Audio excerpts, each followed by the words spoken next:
Arcadian Vanguard presents the Wrestling News in your daily wrestling newscast for Sunday, February 5th, 2023. Good morning, I'm Mike Sempervive. We begin today with the NXT Vengeance Day Premium Live event broadcast last night on Peacock and the WWE Network from the Spectrum Center in Charlotte, North Carolina. In the main event, Braun Breaker beat Grayson Waller in a steel cage match to retain his NXT Championship, pinning Waller with a spear at 14 minutes and 25 seconds. Waller defiant in the end. Bam! He just gets destroyed by Braun Breaker, who retains his title. The win extends Breaker's current reign to 307 days, the second longest in the history of the NXT title, behind only Adam Cole's reign from 2019 to 2020. This was Breaker's 12th televised defense of the title since regaining it from Dolph Ziggler last April on Monday Night Raw. Both NXT Tag Team Championships changed hands during the show. Gallus emerged victorious in a fatal four-way with Pretty Deadly, Chase U, and NXT Men's Tag Team Champions The New Day to win the title in 16 minutes and 47 seconds when Mark Coffey pinned Xavier Woods. Gallus became the first team to hold both the NXT UK and original NXT Tag Team Championships. The win ends New Day's NXT title reign at 56 days.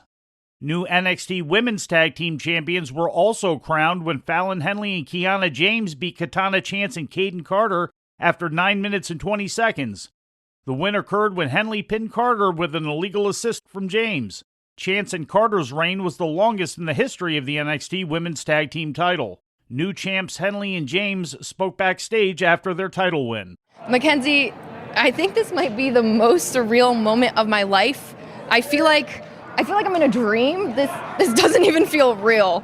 Well, not only did you get the victory, you put an end to the longest reigning WWE Women's Tag Team Champions across the board. But be honest with me, did you guys even think that this would work to begin with? To be honest, we knew that Katana and Caden were going to put up a fight. But I knew if we could put our differences aside, these titles were going to come home with us. And that's exactly what we did. Wes Lee retained the North American title with a win over Donovan Dijak in 17 minutes and 1 second. This was Lee's fifth successful televised title defense since winning the North American belt last October at NXT Halloween Havoc.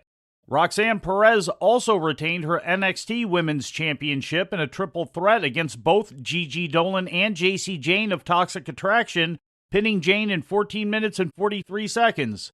This was Perez's first televised defense of the title since taking it from Mandy Rose last December, although she had defended it twice last month on NXT house shows.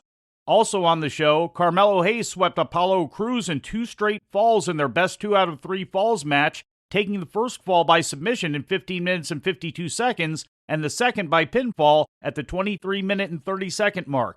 Cruz's past associate, the former Commander Aziz, now going back to his old name of Daba Kato, came to ringside during the match and attacked Cruz in the ring after his loss. Oh, God. Why? It's about that paper, baby.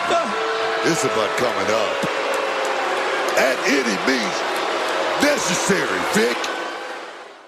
Kato was last seen on WWE TV last May. NXT Vengeance Day was the first NXT event held outside the state of Florida since last April's Stand and Deliver in Dallas.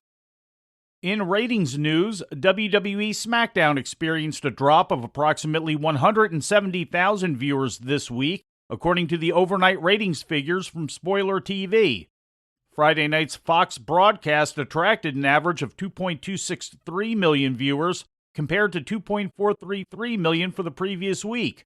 The overnight rating in the key 18 to 49-year-old demographic was 0.55, down from last week, but tied for first place on network TV for the evening in the demo.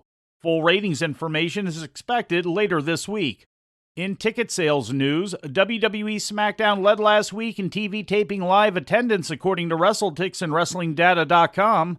The show drew 9,604 people to the Bon Secours Wellness Arena, which was the largest recorded attendance for wrestling in that building in over a decade. Monday Night Raw drew nearly 7,000 to the BOK Center in Tulsa, Oklahoma, while the AEW Dynamite and Rampage tapings last Wednesday came in last for the week, with 4,736 tickets distributed for the Nutter Center in suburban Dayton, Ohio. The record wrestling attendance for the Nutter Center is 9,721 for a WWF TV taping in February of 1999.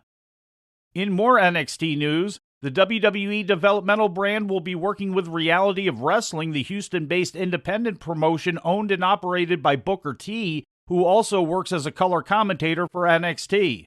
The news was announced by Reality of Wrestling and Booker T yesterday on Twitter, and it was indicated that NXT talent would begin making appearances on Reality of Wrestling shows, starting with Ivy Nile at the promotion's February 11th event in Texas City. Turning to international news, New Japan ran the second of two back-to-back nights at Sapporo's Hokkaido Prefectural Sports Center on Sunday as part of their New Beginning 2023 tour. In the main matches on the show, the team of Bishamon, Hiroki Goto, and Yoshihashi made the first defense of their IWGP World Tag Team title with a win over Mikey Nicholls and Shane Haste. Zack Sabre Jr. was also successful in his first defense of the NJPW World Television title, defeating Tomohiro Ishii. And in the main event, Hiromu Takahashi made the first defense of his fifth reign as IWGP Junior Heavyweight Champion, knocking off Yohei Komatsu, aka Yo. Also this morning, Pro Wrestling Noah ran Tokyo's Korakuen Hall as part of their Star of Navigation 2023 tour. In the main event, Hijo del Dr. Wagner Jr. successfully defended the GHC National Championship for the second time, defeating Manabu Soya. Wonder Ring Stardom celebrated their 12th anniversary with a pay-per-view event Saturday from the Edion Arena in Osaka. In the main event, Julia made the first defense of the company's top title, defeating Suzu Suzuki to retain the World of Stardom Championship.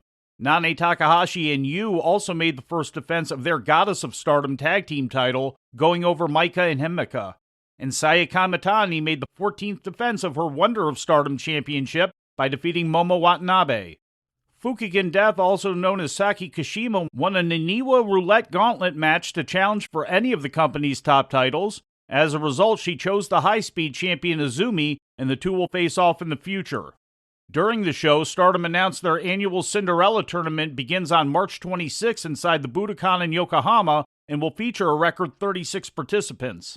As it stands right now, there have been 34 names announced with 2 spots still open. Notable names not announced for the tournament are IWGP World Women's Champion Kairi, nor Mercedes Moné, the former Sasha Banks. All Japan Pro Wrestling ran the sub-arena at the Esforta Arena Hachioji in Tokyo on Saturday.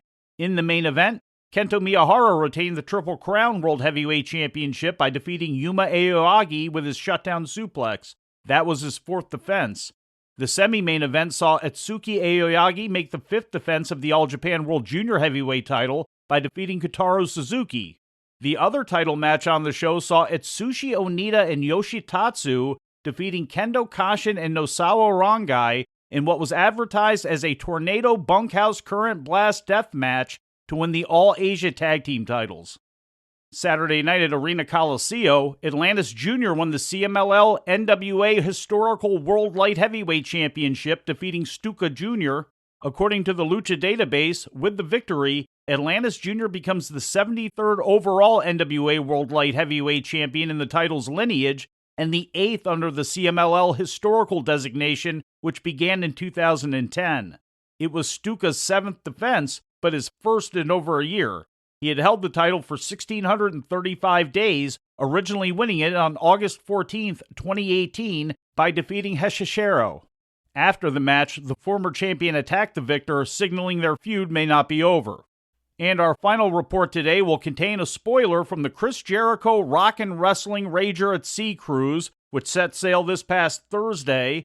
These will not be full results, but only the newsworthy items that occurred during these tapings. If you wish to not hear any of these spoilers, we'll give you a moment to make your decision, and please remember to follow us across all of our forms of social media. On Saturday night, new CMLL NWA Historic World Welterweight Champion Rocky Romero upended New Japan's Yuya Uemura to make his first defense of the title. And before we leave you today, we'd like to remind you that however you consume your content, you can find the wrestling news 24 hours a day and 7 days a week across social media. On Twitter, follow us at Wrestling News AV. Our Facebook page is also Wrestling News AV. The Wrestling News can also be found on the Arcadian Vanguard YouTube page. And for those who utilize Amazon Echo devices, just tell Alexa to play the Wrestling News podcast. And remember to make sure you add podcast at the end. Once again, for daily updates, breaking news, and more, follow the Wrestling News across social media. And that's the news for today. If anything happens, we will be here to tell you about it. No clickbait, no paywall, just the Wrestling News. The Wrestling News is a division of Arcadian Vanguard, and the Wrestling Newscast is a production of the Arcadian Vanguard Podcast Network.